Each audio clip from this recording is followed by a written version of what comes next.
नमस्कार।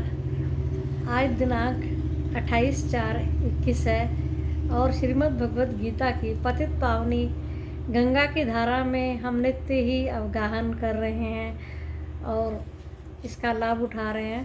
चलिए श्रवण करते हैं। आज तृतीय अध्याय के 26वें श्लोक से प्रारंभ कर रहे हैं।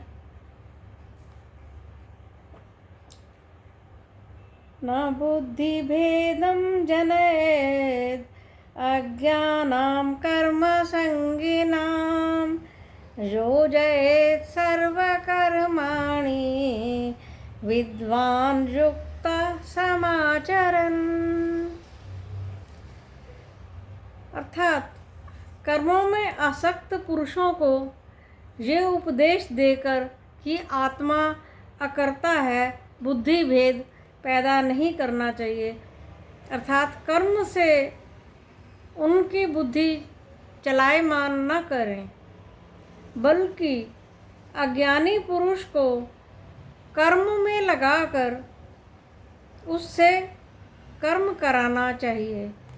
यानी जिसको अभी ये समझ नहीं आ रहा कि मैं कर्मों में आसक्त हूँ या निर्लिप्त भाव से कर्म कर रहा हूँ, उसको ज़्यादा उपदेश नहीं देना चाहिए। भगवान जी कह रहे हैं उसको कर्म में ही लगाना चाहिए, कर्म में ही लगे रहने देना चाहिए। प्रकृतिः क्रियमाणानि गुणैः कर्माणि सर्वशः अहंकार विमूढ़ात्मा कर्ताहमिति मन्यते। यानी प्रकृति द्वारा सारे ये कर्म क्रियमाण है, किए जाते हैं, लेकिन मूढ़ बुद्धि उसको समझता है कि मैं कर रहा हूँ। इस प्रकार अपने अंदर कर्तापन का अभिमान उत्पन्न कर लेता है, परंतु गुण ही गुणों में बरत रहे हैं ये मानने वाला ज्ञानी जन उसमें लिप्त नहीं होते।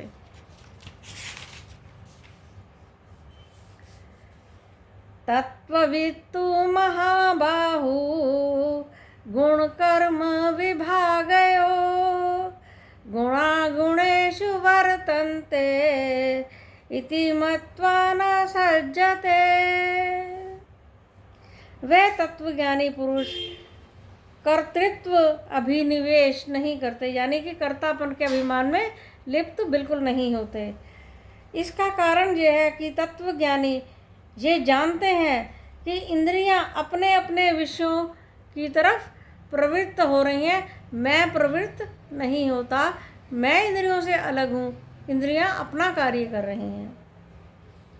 ये समझकर उनको कर्तृत्व आत्मनिवेश नहीं होता, यानी कि कर्तापन के अभिमान से सर्वशः रहित हो जाता है।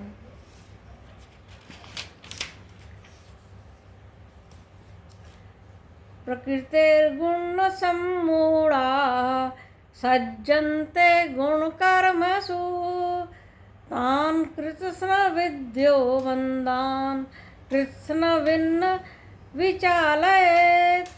जो लोग प्रकृति के सत्वादि गुणों से सम्मूढ़ होकर इंद्रियों में तथा उनके कर्मों में आसक्त हो जाते हैं, उन मंद बुद्धि पुरुषों को सर्वज्ञ लोग विचलित ना करें। अर्थात जो गुणों और कर्मों में, प्रकृति के गुणों में पूरी तरह से लिप्त है, उनको उनमें रहने दे, उनको उनका कार्य करने दे। प्रकृति उनका समय आने पर अपने आप उस तरफ ले जाएगी जिस तरफ उनको असल में जाना है, जो उनका अभीष्ट है। तो ज्ञानी जन उसमें अपना समय बर्बाद ना करें, ये कहने का भगवान का आशय है। मयि सर्वाणि कर्माणि सन्न्यस्याध्यात्म चेतसा निरीशीर्मयो भूत्वा युद्धयस्व विगतज्वरः। अध्यात्म चित्त द्वारा मुझ में सारे कर्मों को समर्पण करके निष्काम ममता शून्य त्यक्त शोक होकर, यानी शोक का परित्याग करके युद्ध के लिए उद्यत हो, युद्ध के लिए तैयार हो जा, वही तुम्हारा कर्म क्षेत्र है। पर इस बात का विचार नहीं करना है कि ये मैं कर रहा हूँ।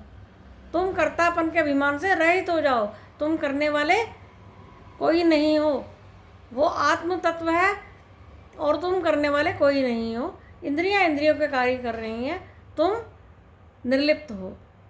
ऐसा भगवान कहकर कर्म योग के लिए अर्जुन को प्रेरित कर रहे हैं। आइए हम भी इसी तरह से अपने जीवन में प्रेरित हों कर्म के प्रति। इतना कहकर मैं वाणी को विराम देती हूँ, आगे कल पढ़ेंगे।